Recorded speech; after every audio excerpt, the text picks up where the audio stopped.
ఎన్నికల హామీలను అమలు చేయకుండా అందరినీ బీఆర్ఎస్ పార్టీ మోసం చేసిందన్నారు మంత్రి పొంగులేటి శ్రీనివాసరెడ్డి. కాంగ్రెస్ పార్టీ అలా కాదని అన్ని వర్గాలకు సౌకర్యాలు కల్పిస్తుందన్నారు.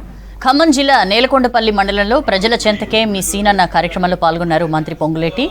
ముందుగా కొత్తూరు గ్రామంలోని ప్రసన్నాంజనేయ స్వామి ఆలయంలో ప్రత్యేక పూజలు చేశారు. కాంగ్రెస్ ప్రభుత్వంలో అందరికీ న్యాయం జరుగుతుందన్నారు మంత్రి పొంగులేటి.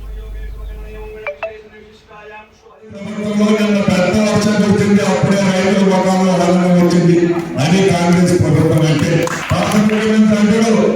కాంగ్రెస్ వచ్చింది కాంగ్రెస్ వచ్చింది కరెంట్ పోయింది అంటాడు. మరి వర్షం పడడానికి తాగా ఏ టైం పెట్టుకుంటాడు. ఈ ప్రభుత్వంలో చల్లగా మనసు మంచిది కాంగ్రెస్ ప్రభుత్వాన్ని. పేదోళ్ళు బతకాలని కోరుకునేది కాంగ్రెస్ ప్రభుత్వం. పేదోడి పక్షపాత పార్టీ ఇందిరమ్మ పార్టీ.